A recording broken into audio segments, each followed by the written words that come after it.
오늘 저희들에게 주시는 하나님 말씀은 민수기 22장 36절로 23장 12절까지 말씀입니다. 말씀을 함께 봉독합니다. 발락은 발람이 온다 함을 듣고 모압 변경의 끝 아르논가에 있는 성읍까지 가서 그를 영접하고 발락은 발람에게 이르되 내가 특별히 사람을 보내어 그대를 부르지 아니하였느냐? 그대가 어찌 내게 오지 아니하였느냐? 내가 어찌 그대를 높여 존귀하게 하지 못하겠느냐? 발람이 발락에게 이르되 내가 오기는 하였으나 무엇을 말할 능력이 있으리이까? 하나님이 내 입에 주시는 말씀 그것을 말할 뿐이니이다. 발람이 발락과 동행하여 기럇 후손에 이르러서는 발락이 소와 양을 잡아 발람과 그와 함께한 고관들을 대접하였더라. 아침에 발락이 발람과 함께하고 그를 인도하여 바알의 산당에 오르매 발람이 거기서 이스라엘 백성의 진 끝까지 보니라. 발람이 발락에게 이르되 나를 위하여 여기 제단 7을 쌓고 거기 수송아지 7마리와 수양 7마리를 준비하소서 하매 발락이 발람의 말대로 준비한 후에 발락과 발람이 제단에 수송아지와 수양을 드리니라. 발람이 발락에게 이르되 당신의 번제물 곁에 서소서 나는 저리로 가리이다. 여호와께서 혹시 오셔서 나를 만나시리니 그가 내게 지시하시는 것은 다 당신에게 알리리이다 하고 언덕길로 가니 하나님이 발람에게 임하시는지라. 발람이 아뢰되 내가 7제단을 쌓고 각 제단에 수송아지와 수양을 드렸나이다.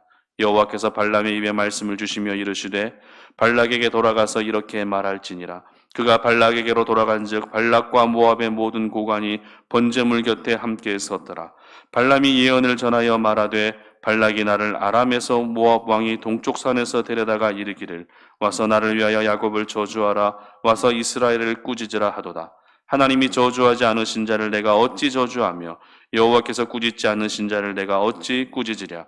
내가 바위 위에서 그들을 보며 작은 산에서 그들을 바라보니 이 백성은 홀로 살 것이라. 그를 여러 민족 중에 하나로 여기지 않으리로다. 야곱의 티끌을 누가 능히 세며 이스라엘의 4분의 1을 누가 능히 셀고 나는 의인의 죽음을 죽기 원하며 나의 종말이 그와 같기를 바라노라. 하매 발락이 발람에게 이르되 그대가 어찌 내게 이같이 행하느냐? 나의 원수를 저주하라고 그대를 데려왔거늘 그대가 오히려 축복하였도다. 발람이 대답하여 이르되 여호와께서 내 입에 주신 말씀을 내가 어찌 말하지 아니할 수 있으리이까? 아멘. 하나님의 판단을 따르라라는 제목으로 말씀 전합니다. 우리 삶 속에는 같은 주제를 가지고서도 서로 다른 판단을 하게 되는 일들이 참 많이 있습니다.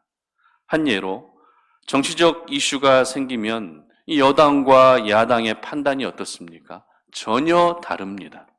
그리고 우리가 어떤 몸에 문제가 생기게 되었을 때 여기 병원에도 가보고 또 저기 병원에도 가보게 되면 의사의 소견이 각각 다를 때가 있다는 것입니다. 그리고 이 성경에도 대표적인 사건이 있습니다. 이 가나안 땅을 정탐한 후에 여호수아와 갈렙은 어떻게 이야기합니까? 가능하다라고 이렇게 보고하고 판단합니다. 그러나 나머지 10명의 정탐꾼들은 불가능합니다라고 이렇게 보고하며 판단합니다. 우리는 사람에 대해서 판단하거나 아니면 사건, 아니면 상황에 대해서 판단할 때 누구나 자신만의 판단의 기준을 가지고 그 상황을, 그 사람을, 그 사건을 판단하게 됩니다. 기준의 종류에는 내가 알고 있는 어떤 정보가 기준이 될 수도 있습니다.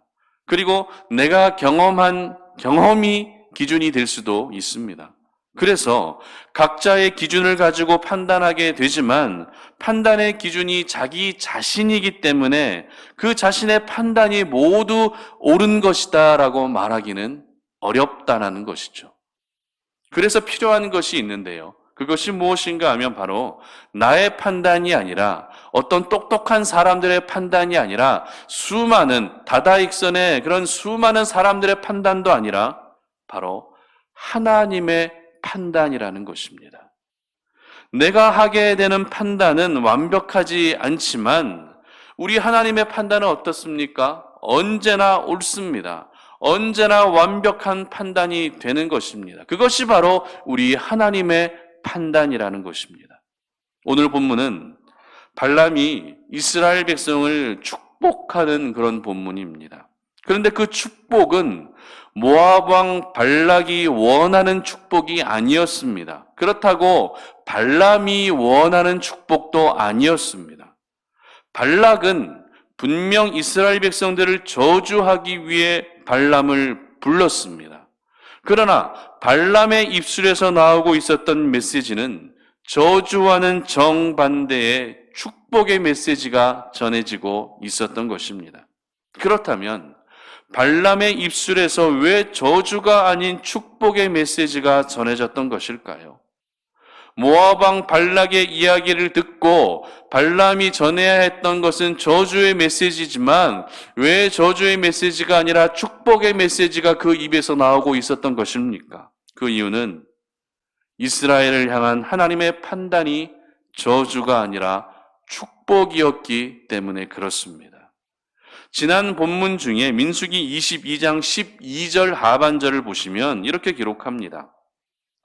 그 백성을 저주하지도 말라. 그들은 복을 받은 자들이니라 라고 이스라엘을 향한 하나님의 판단은 분명 축복의 대상이었다라는 것이죠. 그리고 하나님께서는 발람이 모압으로 가는 과정 중에 두 차례 말씀하실 때 어떻게 말씀하셨는가 하면 내가 너에게 이르는 말만 준행할지니라 라고 두 번에 걸쳐서 강조하셨습니다. 너 개인적인 생각도 말하지 말고 모압 왕 발락이 이야기하는 대로도 말하지 말고 내가 너에게 이르는 말만 준행하라고 두 번에 걸쳐서 말씀하셨습니다. 그리고 때가 되어 이스라엘 백성들을 바라보고 있었을 때 발람은 어떻게 말하고 있습니까? 23장 8절입니다. 하나님이 저주하지 않으신 자를 내가 어찌 저주하며 여호와께서 꾸짖지 않으신 자를 내가 어찌 꾸짖으랴라고 이렇게 말합니다. 지금 분명 모압 왕 발락은 발람이 이스라엘 백성들을 저주하기만을 기다리고 있었습니다. 그리고 발람 역시 모압까지 와서 모압 왕에게 인정을 받고 돈을 벌기 위해서 어떻게 해야 됩니까? 이스라엘 백성들을 저주해야 했습니다. 그러나 발람의 입에서 나온 말은 저주가 아닌 축복의 말이었던 것입니다. 이것을 통해서 모압이라는 이방 나라에게 이스라엘 백성이 하나님이 얼마나 사랑하시는 백성이고 얼마나 복된 백성인지를 강권적으로 보여주고 계시는 그 하나님의 일하심을 저희들은 볼 수 있습니다. 그리고 자신의 의지와 상관없이 하나님의 말씀을 있는 그대로 전하고 있는 발람의 모습을 통해 오늘도 저희들은 내 판단을 따라서도 안 되고 다른 이들의 판단을 따라서도 안 되며 오직 살아계신 하나님의 판단만을 따라야 된다는 것을 저희들은 깨닫게 됩니다.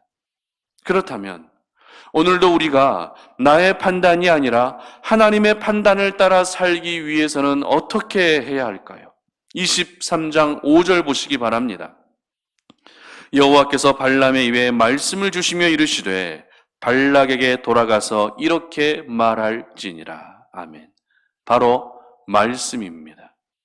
하나님의 말씀이, 하나님의 거룩한 말씀이 우리의 심령 안에 가득 채워져 있을 때 오늘도 저희들은 하나님의 판단을 따라 살 수 있게 되는 것입니다. 발람은 분명 선지자가 아닙니다. 하나님의 선지자가 아니라 주술사였습니다. 그럼에도 주술사의 입에서 하나님의 판단에 근거한 축복이 나올 수 있었던 이유는 하나님께서 발람에게 말씀을 주셨기 때문에 그렇습니다. 만약 말씀을 주시지 않았다면 발람은 모압 왕이 원하는 대로 이스라엘 백성들을 저주하고 그에 합당한 보상을 받고 집으로 돌아갔을 것입니다. 그러나 하나님은 그렇게 일하지 않으셨습니다. 비록 발람이 주술사이고 하나님을 여러 신 중에 하나로만 여기고 있었지만 그에게도 말씀을 주심으로 하나님의 판단을 따르게 하셨던 것입니다. 우리가 이 땅을 살아갈 때 하나님의 말씀을 가지고 살아가느냐, 그렇지 않느냐의 문제는 정말 중요한 문제입니다. 내 수중에 돈이 얼마가 있느냐, 내 수중에 한도가 없는 신용카드를 몇 개를 가지고 있느냐, 이것이 중요한 것이 아니라 하나님의 말씀을 내가 가지고 있느냐, 가지고 있지 않느냐, 이것이 더 중요한 문제라는 것이죠. 왜냐하면 오늘날 우리 하나님께서는 말씀을 통해 저희들에게 대부분 다가오시기 때문에 그렇습니다. 그런데 우리가 말씀을 가까이 하지 않고 살아간다면 하나님이 나에게 주시는 말씀을 결코 깨달을 수가 없겠죠. 2021년 교회의 표가 무엇인지 다 알고 계실 것입니다. 말씀으로 기념비를 세우라랍니다. 이 표를 여러분 잘 묵상해 보십시오. 말씀으로 기념비를 세우라. 말씀으로 기념비를 세워라. 대부분의 성도님들이 어떻게 생각할까요? 그래, 올 한 해 내가 기념비를 세워야지라는 부분에 초점을 두고 생각하신 일들이 많을 것입니다. 그러나 기념비를 세우는 것보다 더 중요한 것이 무엇입니까? 바로 하나님의 말씀이라는 것입니다. 기념비를 세우되 말씀으로 기념비를 세워야 하는 것입니다. 그러기 위해서는 말씀을 가까이 할 때 기념비가 세워지는 것입니다. 여러분, 4R 챌린지 지금 잘 도전하고 계시죠? 혹시 아직도 4R 챌린지에 도전하지 않고 계신 분들이 있다면 지금이라도 도전하시기 바랍니다. 4R 챌린지는 말씀을 그만큼 가까이 하자는 목적으로 시작된 도전입니다. 말씀을 읽어가다 보면 나에게 주시는 말씀이 깨달아지는 것입니다. 말씀을 암송하다 보면 나에게 주시는 말씀이 생생하게 다가오는 것입니다. 말씀을 기록하다 보면 나에게 주시는 말씀이 확신으로 다가오게 되는 것입니다. 이렇게 말씀을 가까이 하는 자들에게 하나님께서는 말씀을 반드시 허락해 주십니다. 그리고 그 말씀을 소유한 자들은 오늘을 살아갈 때 나의 판단이 아니라 하나님의 판단을 따르며 살아가게 되는 것입니다. 사실 우리 개인의 판단과 다른 사람들의 판단은 객관성이 별로 없는 판단들입니다. 왜냐하면 앞서 말씀드린 것처럼 판단의 기준이 자기 자신이기 때문에 그렇습니다. 기준이 자기 자신인데 어떻게 객관적일 수 있겠습니까? 그러나 우리 하나님은 모든 일에 공평하신 분이시기 때문에 가장 객관적이신 분이십니다. 그러므로 오늘을 살아가실 때 저희들은 하나님의 판단만을 신뢰하며 하나님의 판단을 따라야 하는 것입니다. 내가 그 사람을 어떻게 생각하고 내가 그 상황을 어떻게 생각하는지보다 하나님이 그 사람을 어떻게 판단하시고 하나님이 그 상황을 어떻게 판단하시는지가 더 중요합니다. 그리고 내 판단을 따르게 되면 오늘도 우리는 실수하고 실패할 수 있지만 하나님의 판단을 따르며 살게 되면 결코 실패하는 일은 없을 것입니다. 그러므로 여러분 안에 하나님의 말씀이 가득 채워질 수 있게 하시기를 바랍니다. 머리로만 알고 있는 지식의 말씀이 아니라 삶 속에서 직접 경험하고 체험한 생생한 말씀이 우리의 심령 안에 담겨져 있을 때 우리는 오늘도 하나님의 판단을 따를 수 있게 되는 것입니다. 우리 송탄 오래는 모든 가족들은 그 말씀을 통해 주변에서 판단하는 판단도 따르지 마시고 내 개인의 견해와 생각과 감정에 따른 판단도 따르지 마시고 오직 우리 하나님의 판단만을 따르며 살 수 있기를 바랍니다. 그래서 오늘 하루도 하나님이 원하시는 사람으로 살아가시기를 주님의 이름으로 축복합니다. 기도하겠습니다. 살아계신 하나님 감사합니다. 오늘 이 아침에 우리가 주의 말씀을 묵상하며 오늘 하루 여러 상황들 속에서 또 여러 사람들을 만나면서 나의 판단이 아니라 하나님의 판단을 따르며 살기를 원합니다. 나의 판단은 늘 실수하고 실패할 수 있는 여지가 있는 판단이지만 하나님의 판단은 결코 실수가 없는 판단임을 믿습니다. 그러기 위해서 오늘 하루 내가 말씀을 가까이 하기를 원하오니 나를 향한 하나님의 말씀을 허락하여 주시옵소서. 그 말씀에 따라서 하나님의 판단만을 신뢰하며 살아갈 수 있는 저희들 되게 하여 주시옵소서. 감사드리며 예수님의 이름으로 기도드립니다. 아멘.